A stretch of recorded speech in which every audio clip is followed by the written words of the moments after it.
សួស្តីបងប្អូនអរគ្នាអញ្ចឹងថ្ងៃនេះលោកគ្រូនឹងបង្កើតធីបថ្មីដូចជាបងប្អូនបានឃើញ poster នេះហើយគឺយើងនឹងគ្រូនឹងបង្រៀនខ្លីៗគឺយើងនឹងធ្វើមិនម៉ូតូហ្នឹងគាត់ចេញពីទូរស័ព្ទណាអូខេឥឡូវយើងចូលទៅ flash រូបរបស់យើងបាទយើងមានរូបម៉ូតូរបស់យើងនេះហើយនឹងរូបអគារយើងនេះអញ្ចឹងយើង flash ចូលមកហើយយើងបរិយាវាធំបាទបន្ទាប់មកយើងយកម៉ូតូរបស់យើងចូលមកទូរស័ព្ទដៃនេះបាទអញ្ចឹងដើម្បីរូបនឹងឲ្យចូលក្នុងទូរស័ព្ទដៃរបស់យើងព្រោះវាតូចបន្តិចបន្ទាប់មកទៀតបងប្អូនត្រូវប្រើ pen tool នេះហើយបងប្អូនយកពាក្យថា shape ហើយបន្ទាប់មកបងប្អូនដោះ fill នេះចោលបងប្អូនយកពណ៌នេះប្រហែលជា2អីបានហើយហើយបងប្អូនគូរៀងទូរស័ព្ទដៃយើងចុច control បូកមកយើងចុចបរិយាវាធំហើយយើងចុចតាមនឹងមកនេះធ្នេហើយកន្លែងពុតនេះគឺយើងចុចកន្លែងហ្នឹងមួយមកចុចកន្លែងនេះមួយវិញហើយយើងពុតវាកោងបាទតាមរៀងហ្នឹងចុច Alt ទាញវាមកវិញនេះចុច Alt keyboard Alt យើងគេរួចយើងចុចកន្លែងនេះមួយទៀតកន្លែងនេះវាកោងមួយទៀតណា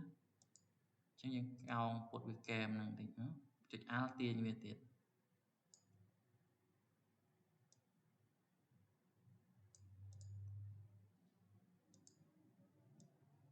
បាទចុច Alt ទាញវាទៀតមក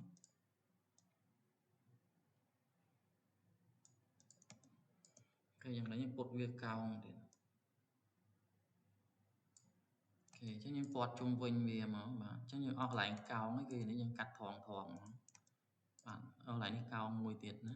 កោងកែមហ្នឹងពុតវាទៀត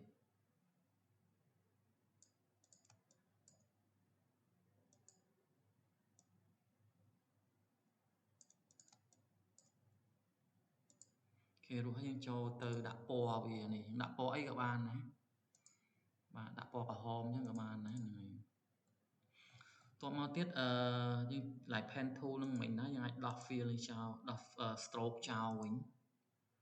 ហើយបន្ទាប់មកទៀតយើង place រូបម៉ូតូយើងចូលចុច file place មកនេះបាទនៅម៉ូតូយើងអញ្ចឹងយើងបរួម៉ូតូយើងទូចតិចចុច control ដកមកហ្នឹងដើម្បីបរួម៉ូតូតិចនេះអញ្ចឹងយើងដាក់ចំកន្លែងហ្នឹងមកបាទឲ្យម៉ូតូកັບចំកលាក់កង់ហ្នឹងហើយដើម្បីកាត់រៀងតាមរៀងនេះរៀងទូរស័ព្ទដៃនេះយើងចុច control ឲ្យជាប់មកយើង click control ឲ្យជាប់នេះយើងចុច control ឲ្យជាប់យើង click កន្លែងនេះមួយរូបរបស់យើងហ្នឹងហើយយើងឈរលើតួម៉ូតូយើងដដែលបន្ទាប់មកយើងចុច add layer mask នេះដើម្បីផ្ដាច់វាចេញសិនឲ្យតាមធ្នេនឹងឲ្យកាត់តាមធ្នេអញ្ចឹងពេលវាកាត់ហើយយើងចង់ហៅនេះមកវិញយើងយកប្រាស់ tool នេះយើងយកពណ៌សហើយខាងលើនេះយើងយកពាក្យនេះប្រាស់នេះណាពណ៌សហើយយើងយក hard line នេះមកហើយយើងអូសលើវាឈូសលើវាចេញមកបាទអូខេនេះជា technique ខ្លីៗដែលបងប្អូនអាចយកទៅប្រើបានហើយដើម្បីធ្វើពន្លឺប្រាស់បានយើងដាក់នេះពណ៌ក្រហមបាទបង្កើត layer ថ្មីវាមួយ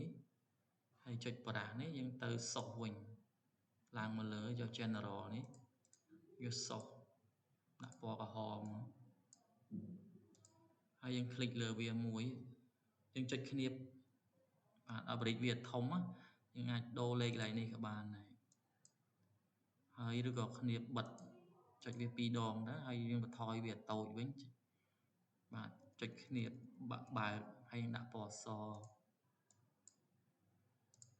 ហើយចុចចំកណ្ដាលហ្នឹងមក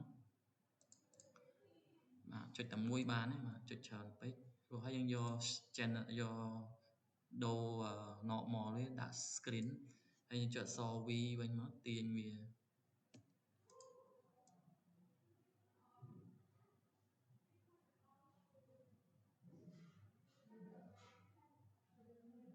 បាទអូខេអញ្ចឹងបងប្អូនដែលចង់មករៀនផ្ទាល់គឺសាលារបស់យើងមានផ្ដល់អាហារូបករណ៍ថ្នាក់ Microsoft Office និង Graphic Design ហើយថ្នាក់កាត់តវីដេអូយើងផ្ដល់អាហារូបករណ៍ 50% អញ្ចឹងបងប្អូនសូមបញ្ញាប់រួសរាន់មកចុះឈ្មោះចូលរៀនជាមួយលោកគ្រូណាបងប្អូនអរគុណច្រើនហើយជួបគ្នានៅមេរៀនក្រោយៗទៀតបាយបាយទាំងអស់គ្នា